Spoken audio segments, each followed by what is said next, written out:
may not remember. So please feel free to unmute. Just go ahead and say, hey, I have a quick question, and we'll go ahead and deal with that. Now, as you heard my background, I'm a former administrator. So one of the things that's going to happen is that you're not getting off easy in this particular presentation. There are activities that you'll be doing.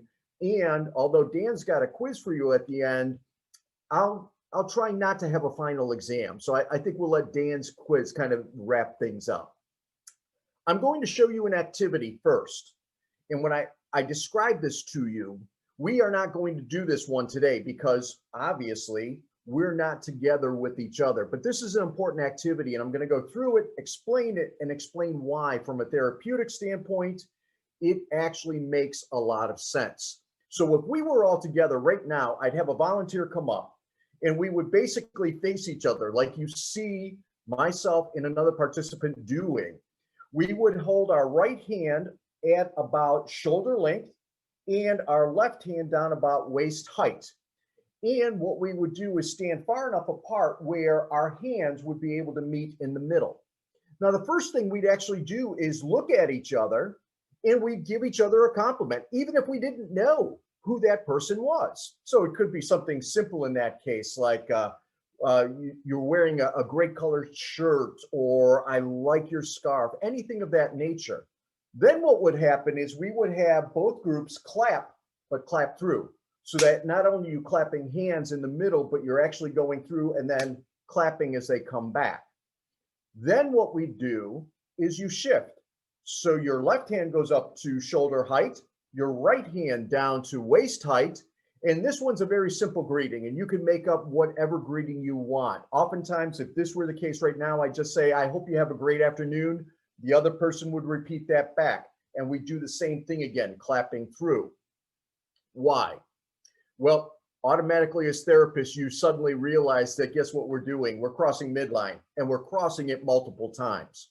You're also recognizing that we're activating both sides of the brain so that right away, we're getting that immediate connection and an immediate surge of energy coming in. Now, it's not necessarily the same kind of surge you would get from a shot of espresso or anything like that, but it at least puts things in a positive framework. Now, the ironic thing from the psychological side is that you, by actually giving a compliment and getting one back, are going to be elevated to a degree. Some people will actually see that more so as a fact that they get to give a compliment. Believe it or not, research shows that there are upwards of 40% of us that prefer to give a compliment than receive a compliment. Then, of course, doing a nice greeting, we're also engaging socially. So there are multiple things going on at this point in time with this particular activity. It is also great if you're working with individuals who may be on the autism spectrum, because you're also doing some great modeling for social interactions. Unfortunately, we're not together today, so we can't do that one, but I wanted to share that. But here is one that we can do, and I'll be watching you on the video so that you do it correctly. What you're going to do is this. You're going to stand up from your seat, put your hands above your head, turn clockwise 360 degrees, then turn counterclockwise 360 degrees, and then clap your hands. So if you could right now, stand up, hands above the head. We're going to turn 360 degrees clockwise, and then turn 360 degrees counterclockwise, clapping your hands right afterwards. Now you can sit back down. I see everybody in the cameras. So what we've done there is, again, a couple of things. We have clapped. We're bringing together, again, the right hemisphere and the left hemisphere of our brains. We're getting both sides of the brain to work. We moved. We're not used to doing that in Zoom calls these days. We're used to sitting there, and within about 10 minutes, we're like, really? We've still got an hour and 50 minutes or an hour and 20 minutes to go. So we've got our body moving. But what we've also done now is we've really activated our bodies as a whole in this particular case because of the rotations that we've done. So that's another activity that you may want to try, and don't be afraid to do it even in a Zoom session. That is something that is virtually accessible to groups. So there we go. And that's not the only activity, so be ready. I want to move into now, though, what's this whole idea of sensory processing disorder? And why should we as therapists be understanding of it as we're going out and doing our therapies? Well, when we take a look at sensory processing disorder, realize this: it used to be called sensory integration dysfunction, but then something interesting happened in the research. It was learned that a certain percentage of human beings on this planet had some level of sensory processing issues. Now, this is where we're going to do a little audience participation. I will allow you to mute, and I promise, even if you get the answer incorrect, we're not going to take points off for this one. So don't worry about that towards your final exam. But what is, in your thought, the percentage of people on the planet with some level of sensory processing issues? What do you think? 85%. 85. Oh, Becky, I can tell, obviously, you're a therapist because you automatically jump for the high end. Great job with that. Believe it or not, you're just a little bit low. Someone else. 90%. 90%. Oh, thank you, Mary Louise. That was you? That is another. That's another. We have estimates of 75 and 70 in the chat box. Estimates of 70 to 75. Yeah. What's the research? Some of the research actually tells us is it's more likely to be 100%. And as some of you right now are going, I don't have any sensory processing issues. My question back to you is, tell me about a type of food you do not like and why. And the interesting thing that we see is that, and I feel like Richard Dawson from Family Feud going, the number one answer says, the number one answer for why people don't like a type of food is actually texture, not taste. Number two is taste. And so the interesting thing is that is considered sensory processing. How do we do things? Now, I'm not saying that we need to start analyzing ourselves and everybody else, but just realize that, again, the way we move through our senses is different. Now, when we start to move towards a sensory processing disorder, most people focus on the characteristic of someone being oversensitive. We'll often see this with a child on the autism spectrum or who may have Down syndrome early on, where loud noises can create and trigger any type of escalation. For some individuals, it might be complete darkness. That might trigger escalation. But what people don't realize is that sensory processing disorders also can mean a lack of sensitivity, meaning that they might be an individual that doesn't feel drastic changes in heat or cold. You know, we're here, the weather these days is going to be the weather these days. We just hope a polar vortex doesn't hit us for too long. But for some individuals, they wouldn't be able to even tell that type of fluctuation. So that's what we want to understand too, that sometimes as we're going through our therapy, no matter what that therapy might be, it could be something as simple as walking, as yoga, as stretching. If we say, does everybody feel okay? There might be some who are undersensitive to that. And it's like, yeah, I'm okay, even though they might be pulling something. So I just wanted to make sure that we all had a baseline to work from. Why is it for us today, especially, so important to understand? If you take a quick look at the ATRA website, you're going to see, obviously, that as recreational therapists, you seek to reduce depression, stress, and anxiety. There are right now, according to psychologists, the expectation that most individuals are actually suffering some form of post-traumatic stress syndrome from COVID-19. It suddenly changed the way that we actually deal with things, and that's stressful. There have been some individuals that have lost jobs. There have been some individuals that haven't been able to get out and do things they're normally able to do. There have been some individuals that still don't get what's going on. And because of that, we have higher levels of stress. You know, I work with a lot of school districts too, and we see, especially on that pediatric and adolescent side, levels of stress we've never seen in the past because there's that lack of understanding and that movement out of the security of set days. I know some of you are saying, well, wait a minute, you know, my teenagers love the fact that they're not going into school. The reality is because they're out of that structure, there is still higher levels of stress that go on. We do live in a post-traumatic world right now. So how do we deal with things? Sensory is one way of understanding. And we've got to understand too, even simple things might trigger any type of adverse response. So when we talk about this whole idea of sensory feedback within our own settings, what we want to do is not necessarily change anything, change everything. The reality is, how do we incorporate things that alleviate some of those sensory issues that we may be coming into? Could be some very simple things. You know, you'll hear me talk about things and you will see me pull out props. Why? Because it's important. Right now, as some of you are on calls like this all day long, think about what you do in order to pay attention. You have some people that have a pen and paper that jot down notes. Believe me, as myself, a highly kinesthetic person, both in learning and in teaching, this drives me nuts, having to sit in front of a camera. If we were there in person, and Dan knows from presentations I've done before, I walk all around the place, but that's the way I release energy and I'm able to focus better. So holding a pen for a kinesthetic person actually is a way of sensory release. It could be something as simple as a pencil grip too. That pencil grip can be that sensory release that allows you to focus better on the camera, allows you to focus what's on the screen and take down the notes that you need to.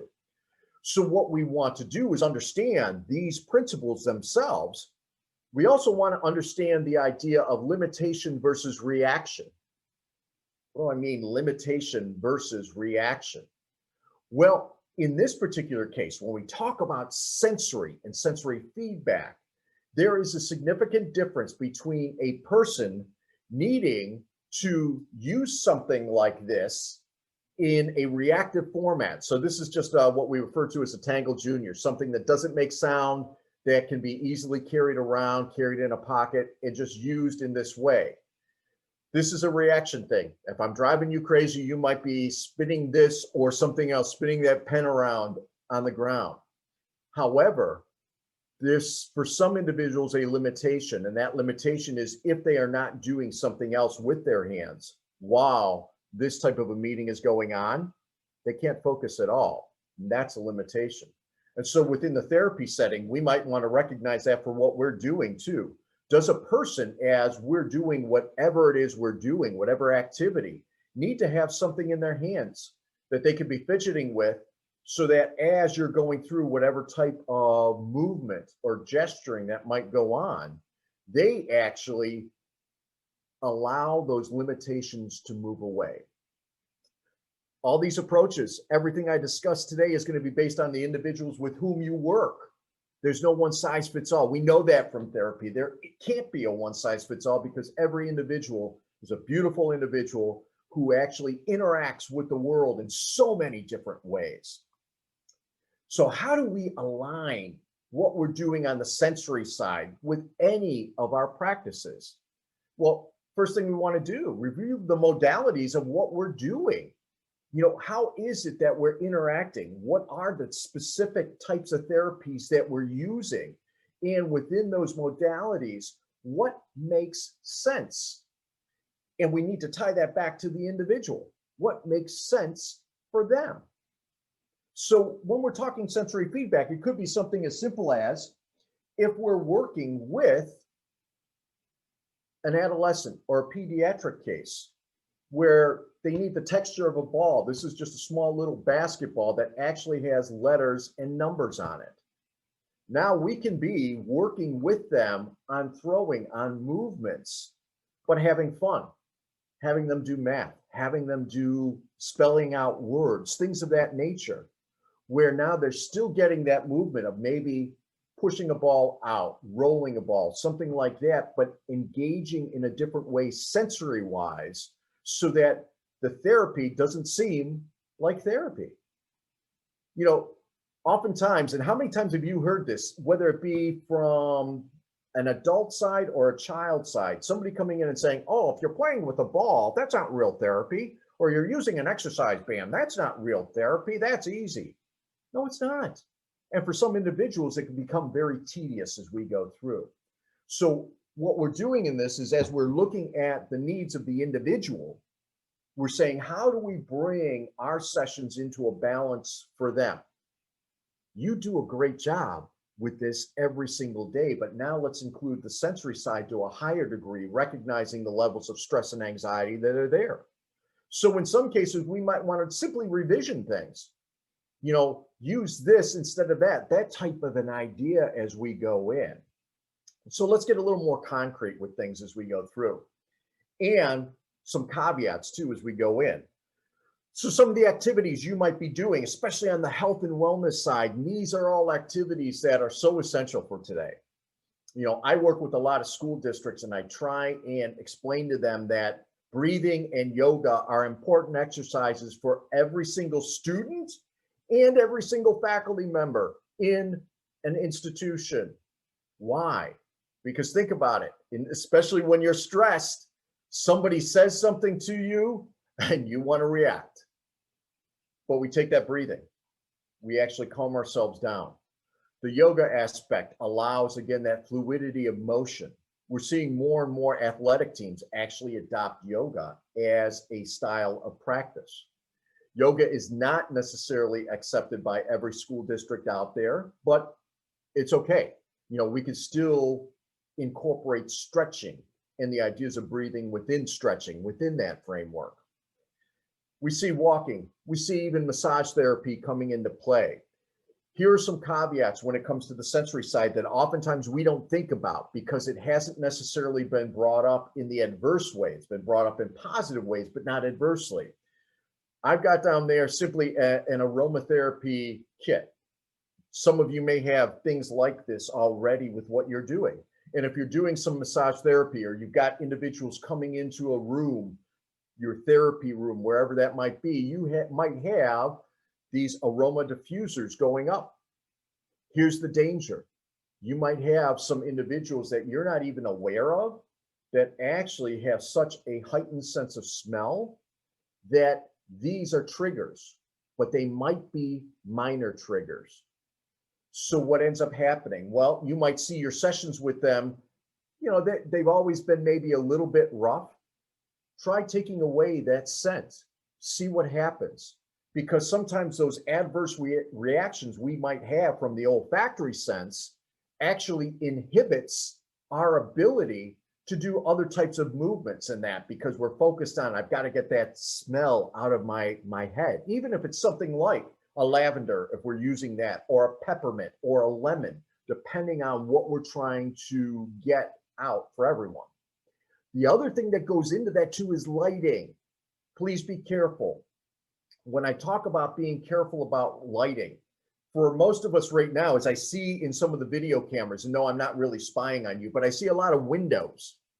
That's a good thing to have, except when that sun comes in and affects our eyes or affects our computer screens and we can't see things.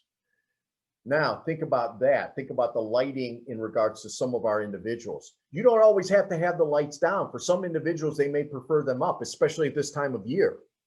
We are not going to replace or assist anyone with seasonal affective disorder simply by having the lights on bright. However, what we can do is at least not keep a dimness for them where they don't necessarily want to be there within our rooms itself. So when we're thinking health and wellness, and we're thinking holistically with this, keep in mind sense, both on the positive side and the negative side. If you haven't tried using aromatherapy yet, or any type of a diffuser yet, you might want to try it. You know, if you've got a longer therapy session, something like a lemon or something like a peppermint that actually tends in some individuals to inspire more attentiveness may actually work well. So keep those things in mind. Also, the thing that comes up oftentimes is sound. Be careful. Sometimes we'll say, oh, if we've got white noise on, or we've got, that nice calming flute noise on in the background, it'll be great. Not for every individual. It can be distracting too. You don't need to always turn things off. Just work with the individuals. One of the things I have worked with a lot of individuals on is just noise reduction. And there are so many simple things out there. You don't need to see individuals with big headphones on anymore for noise reduction. These are noise reduction headphones. These are called Vibes. And what's wonderful about it is that they fit into the ear and simply reduce the level of noise. So if you do have music on in the background and it's working for some other people in a therapy session, but not for one individual, just do some noise reduction for them. But again, recognize there's not going to be that whole idea of, oh, this is going to work for everybody. We've got to make sure we individualize things. For leisure education activities, things like art therapy, crafting therapy, where we're also working on some of the fine motor skills, even dance. Here are some things to be aware of on the sensory side again. When we're dealing with art therapy, make sure you've got individuals who actually like either the feel of the paints or like the feel of the pencils and the drawings, some of those shavings on their hands. If they don't, it's one of the ways that's very easy to tell if they don't. If they are approaching anything that they're drawing and they're keeping their hand and their pen grip a little bit differently, they don't like something about the touch. And sometimes it's simply paper. I had a therapist tell me one time, she had an individual that really wanted to do some drawings as part of art therapy to release some angst, yet was always frustrated by her drawings. And what she found out was that she was frustrated because she didn't like the texture of the paper that the therapist had been giving to her. It was just generic art paper. Instead, what she did was went out, just got some simple copy paper and had the individual write on that. And just that feel along the hand was different enough where the individual could rest her hand and actually did some sensational release type drawings coming out. We don't often think about that. Why don't we? We're not trained to. We're trained to say, oh, if they don't like the drawing, they don't like the drawing. Well, it might not be that they don't like the drawing. It might simply be they don't like the medium that they're using in that case. Crafting. Crafting is an interesting thing because it can be very relaxing, and some of you may actually do some crafting too. However, there can be some sensory frustration points going into that too. And again, it has to deal with various textures, but it also has to deal with manipulation. Whether you're using specialized scissors, whether you're using punches, anything of that nature, how is that interacting? These can work very well. Maybe within the crafting framework, do you begin to bring in other types of textiles so that, wow, an individual can actually feel something and have that set so that it's a very comfortable type of crafting going on.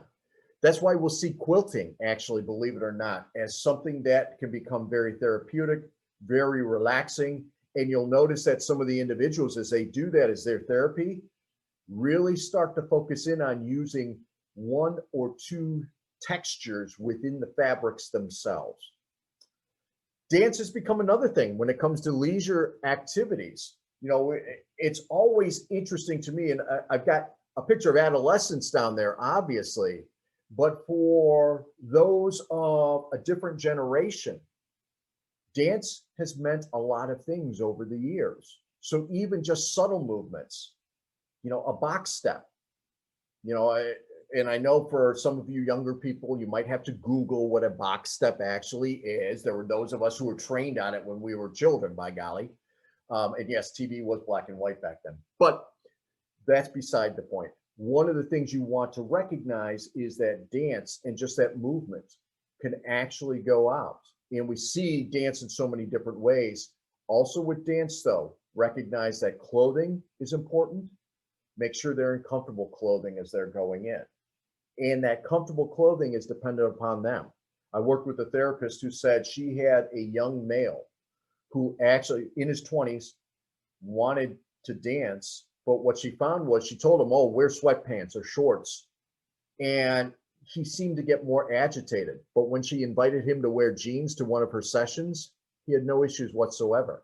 And it was just the way that the jeans felt against his legs as he was moving through the different dance moves he was doing. And so sometimes it can be those very simple things right on our skin and the way that we're interacting with that that actually heighten and enhance those activities we're already doing. Experiential activities. We've got so many different things that we do. What are some of those things that we can use in an alternative way too, especially in this type of a setting right here, right now? Many of you may be using trampolines for various things that you do just to get, again, that feel, that full body feel as you go through. However, we can't always do that at home. We can't always do that in an assisted living complex. We can't always do that in a school setting. We can't do that in an apartment sometimes. So how do we take that idea of a trampoline and move forward? And yes, I do have all kinds of toys, so get ready. You might use something like this. This is a bungee jumper. It's basically foam with an elastic band on it and handles. I am not going to get on this right now, although if we were in person, I would. Basically, this is an indoor pogo stick. And again, some of you younger people might need to Google pogo stick. But for those of us who've been around, it's safe. Why? Because it's foam. It's only a couple of inches off the ground. You don't have the springs. You're using your own body, but you're still getting that vestibular feedback coming in that some individuals need as they're going through. We've actually done some research. OTs have done research with this that have shown that 5 minutes just bouncing like that, because you're getting full body, because you are using your hands, unlike a trampoline where you might be holding on to a handle. Because you're using your hands with that, 5 minutes on that can actually take a student that has severe attention problems and give them upwards of 15 minutes of focused concentration. Why? Because their body has come into a little more balance as they go through. So when we talk sports, we're not just talking about, hey, can you get out there? Can you kick a soccer ball? Can you swing a golf club? Anything of that. Bring in some of the other things that will feed into their bodies themselves. Another great one, and although I do try and use the bungee jumper sometimes, you will never see me in a personal type presentation use one of these. Yeah, this is a skip along. These have been around forever. Why are these great?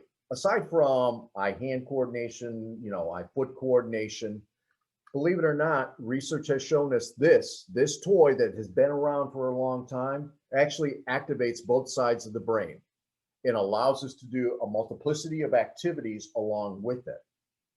Guess what? The plastic ones that are out today can actually be used in a home setting, can be used in a classroom setting, in a therapy room setting. Because in that way, we're not doing any damage to anything else. So you don't just have to go outside. But think about the therapy that might be going along. I had another therapist describing how she uses this with a generation of, let's just say, veteran adults. And she said they love it, even if it's just very simple movements where they're just trying to kick things around a couple of times before this gets all the way around to jump over it. But it's a throwback to when they were children too. So think of the psychological ramifications of something like that within your therapy construct then. So sometimes we can build in other things sensory-wise that allow our body and our mind to actually be a little more focused on what we're doing. You see games up there, and I have people playing cards. That is something that for years and years has been a staple of many groups, being able to play various types of cards. One of the things I like to bring up at this point is the fact that, believe it or not, today, and it's a very acceptable process, you can buy card decks that instead of having both hearts and diamonds as red and spades and clubs as black, there are 4 different color sets. So you would have red, yellow, green, and blue. Why am I bringing that up? Well, for those that have visual impairments, for those that still want to play cards, but Sometimes not only the eyesight, but the recognition of symbols is difficult. And for individuals that perhaps don't understand how to play cards, they're able to actually match the colors. So it becomes more like an Uno, but you can play it with regular cards too. So something like that. That's the sensory side. The vision is part of our senses as we go through. Sensory animals, they're great to bring in. Make sure, please, people don't have allergies to the animal or the dander, but also make sure when you're bringing in the various animals that if a person goes to pet, they actually can use that fur in a positive way. Why do I say that? There are some individuals that don't like the shagginess of some dogs, or how cats like a Himalayan might have, again, longer hair. They don't like that aspect of things. They actually prefer something smooth, something softer.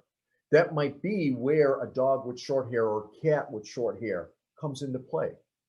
They may not like having something on their laps. They might like having something on their laps too. And when we think about that, I'm going to bring over one of my friends here. This is my friend Iggy. Iggy is a weighted iguana. What does that mean? Well, Iggy weighs about 3.5 pounds. I will see and recommend use of this with individuals that want to have a lap pad, but want to have a lap pad that doesn't look like a pillow.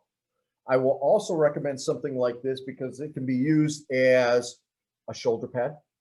It can be used in a way where, especially for some of our individuals who need that additional weight, they don't have to wear a weighted vest. They can have that weight on there. We're going to talk in just a moment how you can use a bag of dried beans or a bag of rice that you might have at home as a great alternative to having, again, that lap pad as you go in. So there are some things that you can do, but animals, whether they are living animals or just manufactured animals, those can be great things that we bring into the whole idea of experiential activities. Activity 2. Speaking of activities, here's what we're going to do right now. I am going to have you look right at the screen. Normally, again, if we were in person, we'd be looking at each other and we'd be doing this activity. But I just want you to look at the screen right now at our penguin friends. I want you to smile and I want you to wave. So please go right ahead. Now I'm going to ask you a question. Yes, audience participation time again. How do you feel? Not everyone at once, please. Kind of silly because I'm waving at a computer screen. Oh, Becky, what a great answer. Thank you. And when you feel kind of silly, guess what? We end up doing naturally. We kind of smile and laugh going, I'm waving at a computer screen of a picture of penguins. Now, we might know the names of the penguins, but that's okay. That's perfect because we've changed where we're at mindset-wise. Anyone else want to add to that too about how they felt? But that was a great answer. Oh, thank you, Becky. I guess a little happy. Why? Tell me why, Mary Louise. Just because you kind of laughed and just felt a little better. Exactly. Guess what? We just did some therapy in that, didn't we? Because now in the context of this, and some of you might recognize this, some of you might not, believe it or not, we're over 40 minutes into this presentation already. And I know for some of you, you're feeling like, oh my gosh, it feels like 6 hours. But for others of you, you can't believe we're at this point. Why? You want to change things up, just subtly. This is a way to change things. This is a way to actually build in a sensory break. And guess what? Even within our therapy sessions, a sensory break can be very important. When you are working with individuals, whether they be teachers or therapists or individuals within an assisted living complex or some other institution, make sure that even something simple like this, something as simple as doing a chair push-up, something as simple as standing up and taking a couple of steps either direction is built in once every little bit. And it just depends on how long the session is going to be. Why? Because it changes the demeanor of the mindset as we go through. So thank you for participating in that. It was great to see everybody's faces too as you were doing that. That was a social activity, but what are some of the other social activities that are going on, and how do we then bring in some of those therapies to them? I'm going to talk to you in a second about some of this. So think about some of the community activities you might be involved with. But one of the things that I've seen arise in over the last few years, and I think it's been absolutely sensational, is the use of drama. Why is that sensational? Because I've seen so many people, whether it be putting on a skit, putting on a play, or even just creating kind of a dialogue monologue situation. I've seen so many people use that as a therapeutic release in multiple ways too, not just psychological therapeutic release, not just a release of stress because of things that may have happened, but also as a release because of their position in life. I see drama working so exquisitely with individuals in wheelchairs. Have them do a soliloquy sometime about life. That's always very interesting, where they process what it feels like sometimes. You might be working with, again, some individuals on the autism spectrum. Have them participate in a play. I work with a lot of school-sponsored and non-school sponsored groups that really focus on drama for individuals with differing abilities. Why? Because that individual doesn't have to understand themselves. They need to be somebody else, which sometimes is more comfortable, because you can say and you can do things as somebody else that you might not be able to express. So as you're going through, don't be afraid to use some of these things. I have a counselor friend of mine who actually with different cases will recommend that certain patients take drama classes. Why? Because what he says is it becomes a release. They get to be away from themselves for a few minutes. So now in a therapy setting, you're sitting there, maybe you're working movement with someone, and you're telling them, maybe you're doing some golfing with them, just getting some movements, getting some other activities, getting them acclimated. Have them envision themselves being, a Tiger Woods, a Phil Mickelson, a whomever, a Jack Nicklaus if they're a little bit older. Have them envision that where there's someone else. Why? Because it changes the dynamic. You don't have to be you. It's great to be you. It's great to express things as you, but sometimes it's good to release things as someone else. Now I want to flip things back, because again, I want to get a sense of some of the things that you might be doing so that you can network too with each other as you go through. What are some of the community activities you've got going on as part of your therapy sessions?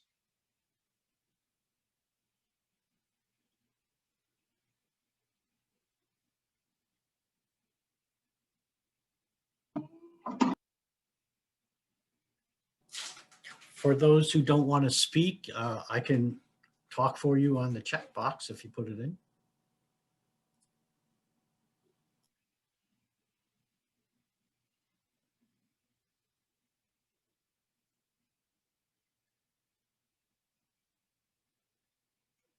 Oh, okay.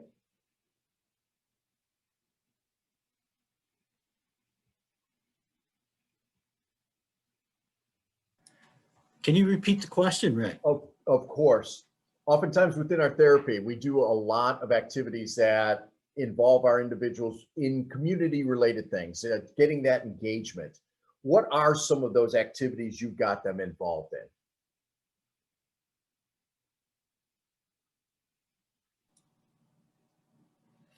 in? Unfortunately, Kim is not doing any due to the COVID situation. You know what, and that I've heard from a lot of groups today. One of the things you may want to consider is, and again, this is a consideration and it doesn't always work. It amazes me sometimes how people just assume everybody's got the ability in their homes to actually jump on a call like this. And whether it be Zoom or, Google Meets or whatever you've got, everybody can get together. No, everybody can't. Mhm. What I've Some seen more- some therapists, go ahead, Dan. Some more comments. Sherry says, I have some residents that color pages and hang them at the dry erase board or share them with other residents. Krista says they're doing activities to give back, like can collecting and blanket making. And Tracy is saying community outreach by making mats through looming for the homeless out of plastic bags.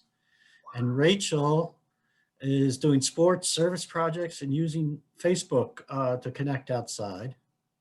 And Lorraine just chimed in, said during the summer, we wheel the residents to the local park where they have opportunities to listen to the concerts and mingle with other people living in the town and at the retirement community. Oh, those are amazing. You know, folks, as you're there, you know, back at your place, take a look at the chat too, because if there are things you can tie into, and I want to highlight a couple of those right off the bat too. One of the things that I want to highlight is bringing, again, individuals from that assisted living complex out to a park, to a concert, things like that. That is great. We're getting them outside. Obviously, at this time of the year, we're not taking them outside, especially as the winds and the snows come our way. But one of the things we can offset that with is connecting them within that complex to a single TV based on a single computer, where a classroom of students, so a classroom that the students might actually be in, or at least the teacher can monitor and invite in another group. Those students can interact with some of those individuals at the assisted living complex, especially for major issues that are out there. You know, how are you dealing with things? And they can hear then some of these individuals talking through things. Think about it from a therapeutic standpoint for both groups. Students hearing they're not alone. Students hearing that, you know, individuals like their grandparents might be going through similar situations. Those can be things that are huge. And then taking them to the park in the summer, is there an opportunity to have them not necessarily lead some of the music, but perhaps be in discussion groups with other groups you might pull in? The community involvement too, the making masks for others, that is phenomenal. Oh my gosh. And what a great way of taking therapy, making them feel good about what they're doing, but also getting some fine motor and some gross motor skills involved in that too. Dan, I know a couple other things have come up. Yeah, Becky says her residents are assisting with creating a wall mural, coloring pictures, cutting out projects, and painting different objects to make a picture. And Sherry is elaborating on her project. A person made such a nice one that they framed it and gave it to the pastor of a local church when he retired. The person who made it was so happy that she made it from everyone to give it to him. And then Denise says they've collected the Halloween candy for the military. And I guess they mailed that out. That's, oh my gosh, all those are phenomenal. And I want to go back to the coloring of pictures. You guys know much more than I, because you do this all the time, about the effects of simple coloring. We don't have the outside world understanding that. You know, guess what? As kids, all the things we do as kids are actually things that, because kids don't get it, they just play, are things that should stay with us throughout our whole lives. Think about the excitement that you had in coloring a picture, even if it was outside of the lines. You know, we didn't really, until we got to school, understand, you know, when somebody would circle something and say, keep it in the lines. But the idea is this, being able to create. That's so important. Being able to choose the colors we want to use, being able just to do something. What a great experience too, to have that given away. You know, we all too often don't acknowledge what our individuals can do. Not we as the therapists, but the outside world don't acknowledge what they can do. They acknowledge what they can't. And I think more activities like that, where we're going in, we're having craft time, but the craft time has a different purpose. Let them create things for a set purpose. It could be amazing. Dan, anything else that? No, that's it for now. Okay. All right. So thank you for sharing those. I do appreciate that. And again, my encouragement to you is reach out to some of these people for other activities that you may be doing along the way. Now let's talk virtual. How do we get these things going? If we have the opportunity to have those virtual sessions, I'm going to talk, you see some categories up on the screen, but I'm going to talk on the backside of things. I'm going to talk on the therapeutic side of things. I'm going to talk about what happens when that individual is here. What are they doing? You see me moving my hands. I know it's distracting to some of you, and I'm sorry, but be thankful you're not in the same room as me, because I'd be all over the place. I try not to jump on chairs too much though. But things that you can be using that you probably got lying around. So many of you may use Theraputty. I love Theraputty. Why do I love Theraputty? Not just because of the fact that you can be doing exercises with Theraputty, but I love Theraputty because of the fact that you can have an individual who's just using it and moving it back and forth and still paying full attention to what's going on. Oh, and by the way, they're also getting some fine motor movements coming together. Why is that important? Because we've seen people. My favorite story, and I know as therapists, you'll appreciate this. I was actually asked to present to a school district about just sensory materials. And the head of the special education department was sitting right in the front row, and I passed things around.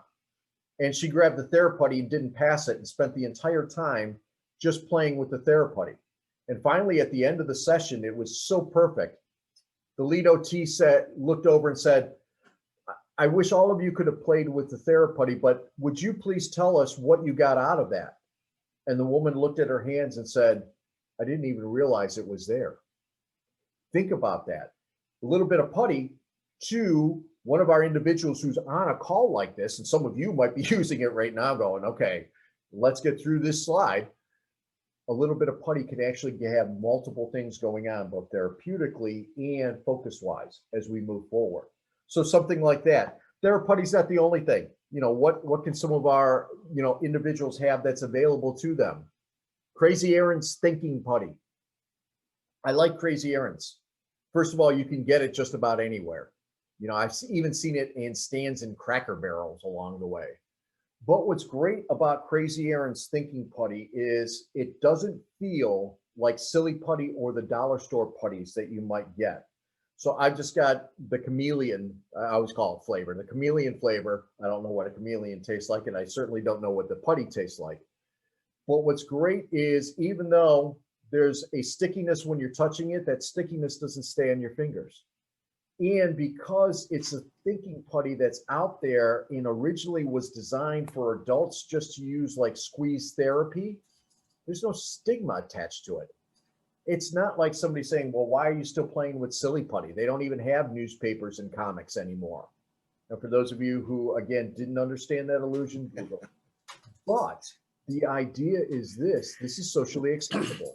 And so now an individual can take something like this with them while they're doing things. So What is it, the name of it again? this is called Crazy Aaron's thinking putty. Aaron's, okay. Yeah, as in the last name, Aaron. Crazy Aaron's. I have a question. Yeah. What are you doing with infection control now? Because I can't use any of that, but that's just verboten. So, I'm not sure about the Crazy Aaron's, all right, but I am sure because I just talked to the folks at Can Do and FEI who actually make the Theraputty. Because of the way they make this, what they recommend is someone's used it, you stretch it out, you take your wipes, you wipe it down and you let it set, you let it air dry. Then you pick it up, and again, what we're using, use whatever type of wipes has been approved by, again, your office, by whomever, by the State Department. You don't want to just go and pick up generic wipes. You want to, and you can use alcohol-based wipes. That has been very helpful. Whatever type of wipes that you've been approved to use, you let it set until it air dries. And again, it could be lying down, just flip it over because you probably cleaned both sides. After 15 minutes though, the first thing you do, wash your hands first, then pick it up, put it in your hands because your hands are clean now. You've used an antibacterial soap. You've done it for the standard amount of time, and put it into the container. Because what they've said is the way this polymer is set, the actual germs are not going to go into the polymer itself. And therefore, by stretching it out and wiping down the surface, but letting it air dry, again, giving it that time for the residue of the wipe to set on it, it will actually take away and be that cleaning agent that we see being used and recommended now. I'm going to point out one other thing, and I'm glad you brought that up because this is another thing that sometimes people aren't aware of. This is a product called Mad Matter. We've used Play-Doh for years. We've used homemade Play-Dohs. We've used things that we get at the dollar store that are dried out by the time we get them home. Mad Matter is actually a dough, but it's a polymer-based dough. What does that mean? That means there's no water in here. So when you've got an individual who's playing with something like this, and when I say playing, it might simply be squeeze therapy. I've got a lot of adults that, you know, when a therapist comes to me and says, what do you recommend that's still socially acceptable? This just looks like a squeeze therapy toy. A couple of things about this. This, because it's a polymer, is not water-based. So same type of thing. Stretch it out, take your wipe it down, let it air dry. Notice I said let it air dry. What's the thing we get frightened about with Play-Doh? You leave it out in the air and the next thing you know, it's like a rock. The crazy part about Mad Matter is the way the polymer is made, it does not dry out. If I were at, you know, an amusement park right now and I was one of those carnival hawkers and saying, if you can guess how long this has been open, you'll get the prize.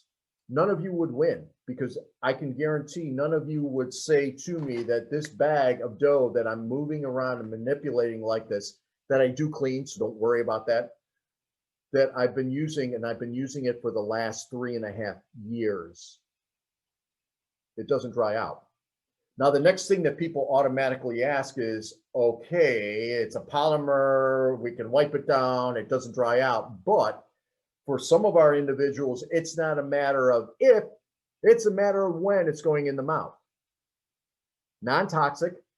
And here's the crazy part. The folks who designed this actually had a specific little girl in mind when they designed it. It was one of their nieces. This is wheat-free, gluten-free, and casein-free. So it's amazing what's out there, but so many times we're not informed of things like this. And so again, have vitamins. What's that? Does it have vitamins and minerals? And no, unfortunately, it doesn't have that. Otherwise, you probably see a lot of people using it. But it is a great tool to use. But again, going back to that primary question, because it's not water-based, we stretch it out a little bit, we wipe it down, and then we use it again. That's an excellent question because all these things do need under infection control to be properly cleaned, properly taken care of. And the great thing with those things I've just described is you don't need specialized chemicals for it. You need your standard cleaning wipes, and that's what's going to work best.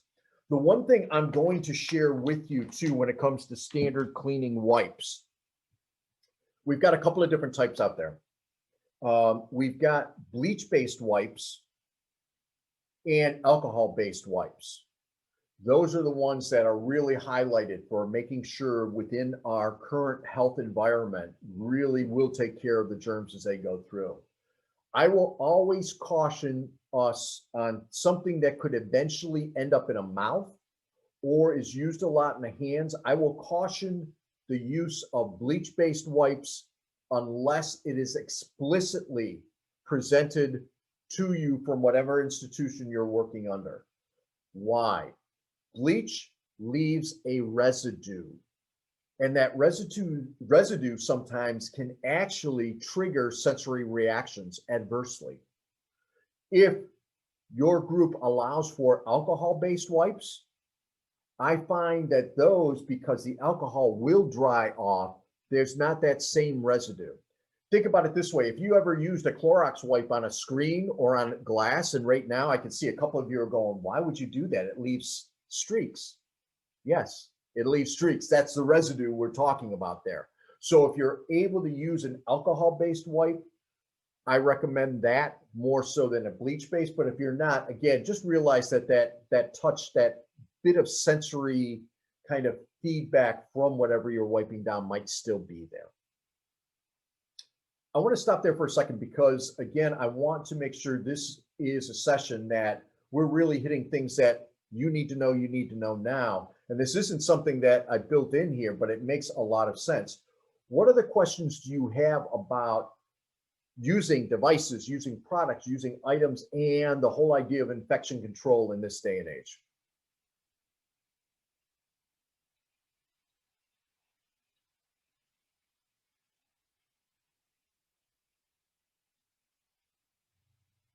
And if you don't have any, that's okay too. A couple of other things just off the top of my head, because a lot of people are nervous about, even if you've got a room that you bring individuals into, or mats or things of that nature, how do you take care of things? There are products out there that you as an individual can use that are FDA approved, or at least are on the FDA recommended list. Many of those actually use a chlorine dioxide type of approach. And when you hear chlorine dioxide, you're like, wait a minute, what are you talking about? That, believe it or not, is the chemical that's used in water treatment plants. So when you're out there, talk to the people about disinfecting, because what you shouldn't have to do is to have, specialized groups come in hazmat suits, basically wiping everything down. There are things that you can be using that you still want to have the protection of, maybe wearing gloves, even with the wipe sometimes, because again, that residue, we don't always want that on our hands. But you should have things that are available out there that can be used for cleaning and making sure that things work. Always stay up too on things that the FDA is saying that will actually work. Using HEPA filters within air units, that's been helpful. It's not the be all end all. Please wash hands, please wear masks. You see my friend Lamikins up there has her mask on because she's somewhat close to me. Those are things that we still need to maintain and still need to work with too. Any of you doing any, again, therapies with anyone, make sure that hand washing and that whole activity is part of some of the therapies you're doing with them. A beginning and ending type of activity. Any other questions on that before we kind of move back on? Because I still want to talk about some of these other behind the scenes things that can happen. Nope. Okay. So some other behind the scenes things. You saw me before playing with the pencil grip. Pencil grips are excellent. They're excellent for a couple of things. Not only holding a pencil in the right way for some of our individuals, but if they actually need something to fidget with, doesn't make a sound. And although for our veteran adults, this might not be something where their peers look at them cross-eyed. If we're dealing on the pediatric or the adolescent side, and you've got a child fidgeting with something and their peers say, what is that? If it's something unusual, they'll be like, what's wrong with you? The great thing is, you've got that same response from a student, what is that? And somebody says it's a pencil grip. That person who asks the question says, oh, and walks away because it's a pencil grip. Everybody knows what a pencil grip is. So keep things as unobtrusive as possible too, and keep things easily accessible. Another thing that I've got down there, some of you may have seen these before. This is called a boink. It's basically mesh with a marble in it. So yes, you can make your own too. What's great about it is it's fun just to move the marble back and forth. The texture is such that you can have an individual who's just holding onto it, using the texture as feedback.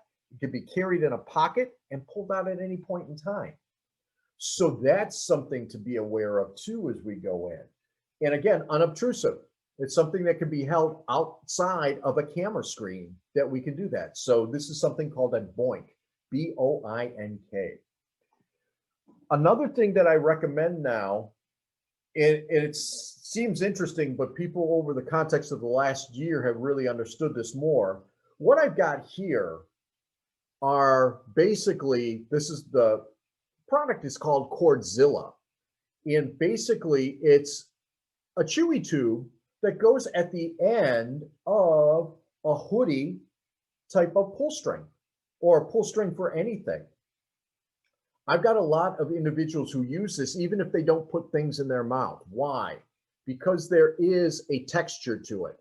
And so what I'll see some individuals do, even in the context of a meeting, is have their pull strings down low and they could be fidgeting with this as it's going on, getting sensory feedback. Or you could be in a therapy session with them where they're allowed to have on a hoodie and they could be doing whatever therapy they're doing and still getting sensory feedback. So again, something simple that you may want to try that we're able to do along the way.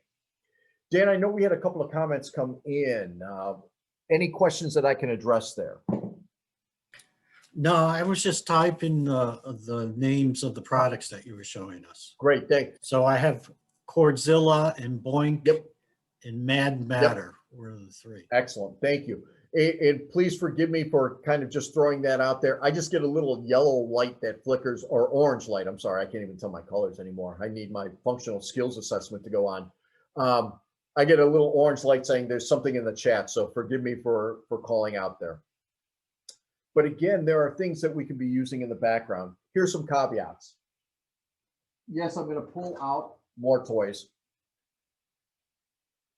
There are some cute little sensory balls. This one, as you can see, has little smiley faces. I'll turn the smiley face right side up for you.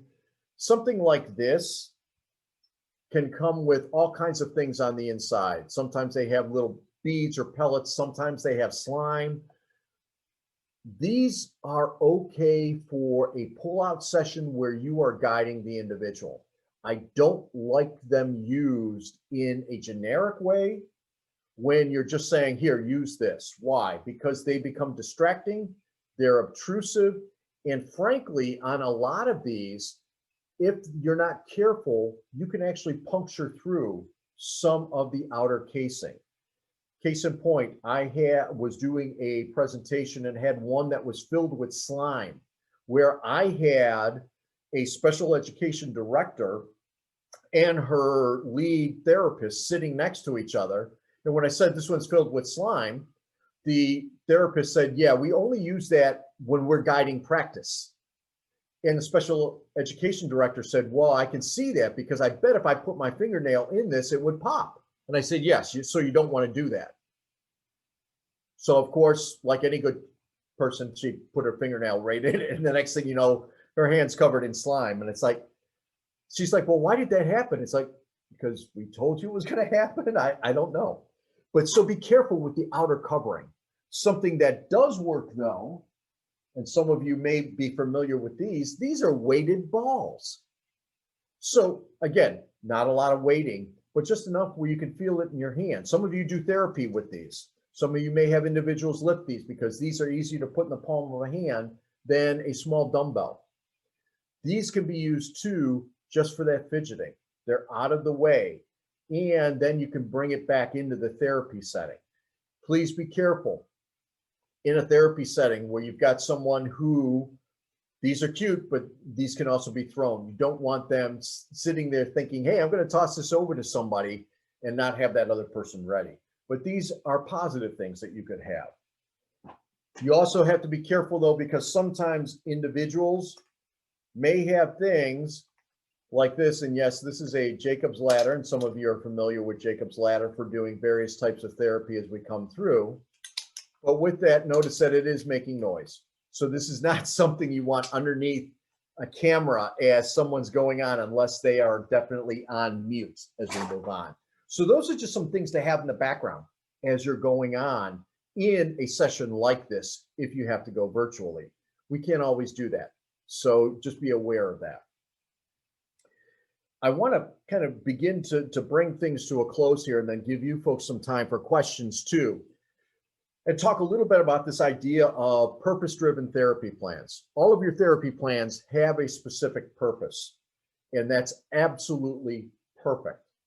But now I'm going to suggest one other thing.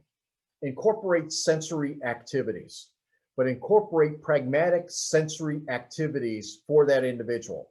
What do I mean by that? I always get individuals as they're going through things who will say, when I was a kid, I was told if I was in a bad situation, just close my eyes and imagine I was in a bright sunny field and everything would be better. That's not always going to work. Although we'd love to be able to say, yes, just imagine we're in a grassy field, the sun is shining, all is good. If they are in a situation where you're going through therapy with them to help them in the outside world, to help them de-stress, having someone interacting with them that might be yelling with them, they're not going to have time to close their eyes and go to that field. You know, having someone yelling at them, you know, who's up close, who's not wearing a mask, have them step back, do pragmatic things sensory wise with them, but also change that sensory idea around. You know, think about having them have some type of sensory object that they can quickly reach and grab, take a deep breath, and then respond. Because what we want to do is make the appropriateness of the action built into what we're doing along with the therapy. You know, because again, we're trying to de-stress. We're trying to take these levels of anxiety that are at all-time highs and bring them down. And it's not going to be done like that. I wish it were. If any of us actually have that formula to do that, please publish it first and then send us each a couple of bucks from, you know, the publication of it, because you'll have enough money to share with everybody. So what we want to do is, again, this appropriateness of action, right time, right place, as part of our therapies coming through. How do they incorporate something more on the therapy side that works for them, that doesn't stand out, that allows them that reminder to breathe deep? What's interesting to me is that some of these techniques have been used for generations. There are individuals right now, maybe some of you along with them, that might have a worry stone in your pocket. Guess what? That's the same idea here. Be able to pull out that worry stone, just squeeze it for a second, take that deep breath and address whatever the issue is. We're not therapists in the idea of counseling type therapists, but we are able to incorporate actions to everything that we're doing to help get our friends in the right mindset and the ability to handle whatever that situation might be. When we highlight sensory feedback expectations, just some things to remember. There's no one size fits all. There's no panaceas for curing everything. Your expertise is essential, but it's essential in an individualized format. Don't be afraid, and you folks have done this for years. You ask the question, and that question is always why. You know, somebody comes in and says, well, I need this. Why? Because once you get them to understand what you're doing with them and why you're doing it, it is then allowing you to be the expert guide that you truly are. Building in the whole idea of the sensory side really allows our individuals to do more than just go out into the world. It allows them to interact with the world. And in this day and age, because of the pressures, because of all the things that have happened, that's one of the most important things that we can do. So what I want to do is, as you're going on and thinking about these activities, remember, and this is something, I've got a picture of a person pointing, and I love to do this particular activity, and please feel free to do it with, again, the outside world, maybe some of the groups that you work with, whether it be those members of an institution with whom you're working, whether it be teachers, whether it be parents. I will always ask them to do this activity, and you don't have to do it now, but just for your own toolkit. I will have them raise their hands in the air, and when they've got their hands in the air, to simply point a finger up in the air, like they're pointing, like that person is there. Then I will have them bring that arm down so that they're pointing right back at me. And then I will ask them, how many physiological actions just took place? They don't get what you do until all of a sudden they're going, well, I just pointed. No, you didn't just point. There's so many things you did. So you have that awareness, bring that out to some of them and add in these other ideas of sensory feedback, whether you're adding in things like putties, does, scents, maybe you're adding in sounds, or maybe you're taking out some of those things or adjusting some of those things to get therapies even better. Mesh those individualized differences that each person has and see what works. See what works best. Not saying that you don't already do that, but now on the sensory side, recognize that we've got so many things that are ready to tip people off the edge to escalation, that by finding out some of these little tricks, by finding out some of these ideas, we're able then on that sensory side to help them acclimate to a brand new world. What combinations work? What combinations don't work? I can't give you that answer. I am, and you will have my contact information here at the end of this. I am able to make suggestions. It's interesting. You see 3 pictures down there, and I purposely saved this for the end. The first picture is of kinetic sand. Many of you might use kinetic sand already. Kinetic sand feels and acts a lot like regular sand. Doesn't always work for people. The picture in the middle is something called Sands Alive. Sands Alive actually feels like moist earth. It's not as gritty as kinetic sand, and definitely not as gritty as regular sand. It doesn't fall out of your hands like regular sand does. It actually will slowly move down. So it's a different texture. Same idea, different texture. What we've got next to that are water beads. Some of you may use water beads instead of having a bucket of water for individuals to put their hands in. 3 different mediums here, but the same types of feedback going in. Some of you might use the fake snow that's out there. Believe it or not, there is a product that you can get. It's a powdered product you add water to, you shake it up, and it creates fake snow. I know you're going outside right now going, yeah, you want to take a look outside? I don't need fake snow. I've got the real stuff. But, excuse me, what's interesting is during the summer months, you can actually manufacture this. And when an individual puts their hands in, it feels fluffy, but cold. Just like water beads are wet. And really that water doesn't come out until they squish the beads and break the water into their hands, but we're giving them sensations. And so why am I bringing this up now? Just because one doesn't work doesn't mean other ones might not. And so that's what you want to keep in mind too. And please feel free to use my email address, contact me for any questions you might have. Do you recommend an alternative for X, Y, or Z? Because I do a lot of work with that too, recommending alternatives, because you can't know everything that's out there. No one can know everything that's out there. I don't know everything that's out there. I do know that the cheetah is the world's fastest land mammal and speeds of excess of 70 miles an hour, but that's probably not the question you're asking right now. So we can use different techniques for a singular response, or we can use different mediums for a similar activity. When we are dealing with those individuals at home, again, have them use what they have at home. A bag of dried beans, a bag of dried rice can actually add weight to things. Pencil grips can be used for so many things. Yes, I have a paper towel roll there. I had a therapist who told me that she was doing all kinds of exercises with an individual by taking the paper towel roll and having some string in the middle and winding the string up and down.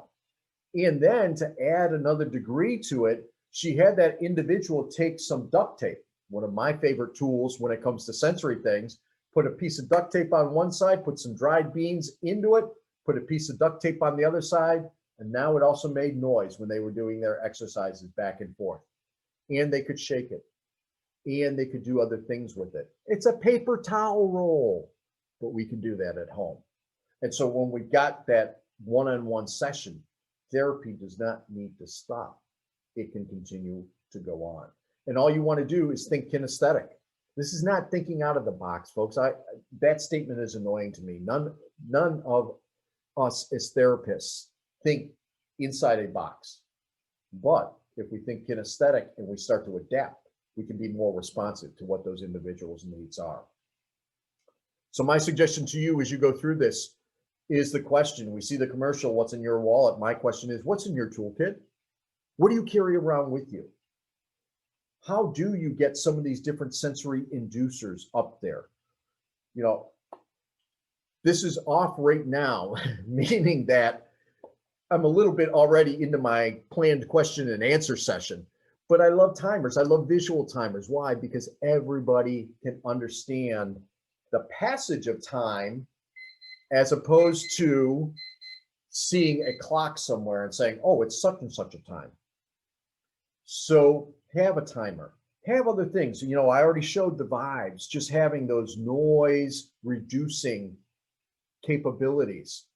The other thing I've got down there is an Aku ring. And the Aku ring is great because it's got texture on it and it can still be twisted around and moved around. So there are things that are out there that will allow an individual just to calm, to relax. You find what's going to work best in your toolkit. You've got things lying around there that you can carry with you anywhere you go. I just pull out and give to somebody as they're going through things. And it could be something, again, as simple as, you know, a Tangle Junior, that they're just doing this while you're working with them on some other activity. But those are the things to keep them engaged, add a greater depth on the sensory side. Now, since I'm already running a little bit late here, what questions can I address for you? That is my email address. I do work for a company called School Health. I am their specialist that oversees everything in special education and assistive technology. You know, you heard a little bit about my background earlier, but I have a firm commitment, and that is to everybody living their lives as fully and independently as possible. And that's where it comes into everything that you're doing. And yes, that is the Rock and Roll Hall of Fame behind us. That's my son and myself. We were invited by a group over in the UK just this past October to go red for dyslexia. So turning things back to you, what questions can I address for you? I have a question in the chat box from Kim. Do you have any suggestions for an 8-year-old girl that constantly pulls her hair out? Her attention span with a one-to-one assist is about 6 minutes. Anything placed on her lap tray, she throws. So what we've got there, and again, I can give suggestions right now. You see her, you work with her, you will have a better sense of things. We've got a couple of things going on. Lap tray. Anything on that lap tray is automatically thrown. So we've got what we refer to as a thrower. So we don't necessarily want something that's easily able to go out and be used in that kind of throwing way. She's pulling her hair. So she's getting, again, some tactile feedback with the hair, but she's also getting feedback within the head itself too. So if she is grabbing at different points of her hair, that's one thing, just because she's trying to get some feedback around here and feedback in different areas. So a couple of things that we may want to try. I'm gonna disappear for a second here. Yes, I have all kinds of fun things. She says same area of her head. What's that? I'm sorry. Go ahead, Dan. She says it's the same area of the head that she pulls. Okay. All right. So I'm going to bring up this thing first because some other people might have that. Then I'm going to go back to the young lady with the same area of the head. This is called a roller chew. It basically is a big chew that's worn around the head, but you've got fidgeting that can go on here as well as putting something in the mouth. She's grabbing. So this isn't necessarily going to work for her, knowing that it's the same area of the head. For those of you who think this might be helpful, especially for some chewers, especially for some people that need to fidget something, but you're worried because it's worn around the head. It's actually a breakaway cusp when it comes to the necklace, so it doesn't get caught up on things. When she's dealing with the exact same part of the head, we've got two things that have happened. It's a trained behavior to go up to the specific area of the head, but there's also some tactile response going in there with that. That tactile response is something that really needs to happen in whatever that area of the head is. So you want to do a couple of things. You probably already tried like a hat or a hood up with that. If you haven't, go with more of either a beanie hat, depending on where it's at, or a softer baseball hat. And what you want to do within that case, if, again, she's able to wear a hat, because I know some individuals, they just don't like the feel of a hat. If the compression side of things is not good, then a baseball cap won't work. The beanie sometimes is a little bit better. It just feels a little bit warmer and feels different. If one of those works, then what you want to do is not take hair, but take thread, just some threads, put them onto that side where she normally grabs. And what we end up seeing is you're getting feedback then, but it's a similar feedback in that she'll be able to feel through the beanie or the baseball cap that her fingers are there.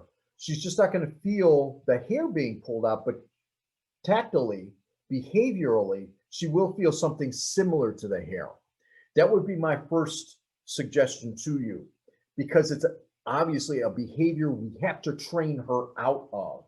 But like any behavior, you can't go cold turkey with some of these behaviors and to try and say, no, you can't do that. That's not going to work, because guess what? That destructive behavior is going to come out in some other way, shape, or form. So that would be my first suggestion. If she is able to have like a beanie or a baseball cap on, go with, again, just some string, just some threads that you might sew in or even just tape on with some Velcro patch or even duct tape onto it, so that she does have something to grab that still mimics the texture of hair and allows her still to come up to that point in the head. And again, I don't know if this is the point in the head where she's doing it, but allows her to come up to that point in the head, and she can actually feel her fingers getting to that, because it's that behavior. That's the first step in retraining the behavior. Then what we want to do is slowly move, if that's able to work, we slowly move that same type of string texture to a lower level. Have it actually set maybe on that wheelchair tray using a Velcro backing where she can feel it with whatever hand she's using, so it's out in front of her. The idea then is to train the behavior from always going up to the head. We've trained that behavior with the fingers to move from hair to the threads, to maybe move to the threads on the wheelchair tray, trying to get her away from this, slowly then being able to remove the hat or whatever else might work. So that's just a suggestion here, not seeing her, not being able to sit down and work with you on that. But I hope that's helpful. And as you can see, we're getting towards the end here, so.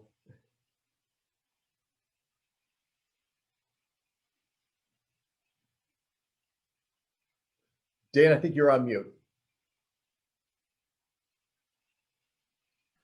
I want to be mindful of everyone's time, and I realize that it is 1:30. So I wanted to make sure that we got these things out to everyone. And Ray, I know you'll stay on for a couple more minutes if people have other questions. Yep. I just put in the chat box the link to the SurveyMonkey site, which has a few short questions for you to answer and to register for your NCTRC. You can either, if you are watching this as a recording, which people in the future will be, you're going to need to enter that address into your web search browser and then to get to the site. For those of you right now, you can cut and paste it from the chat box, or even just double click on it in chat box and take it to the SurveyMonkey site to fill that out. I want to say a special thank you to Raymond Heipp, Dr. Ray.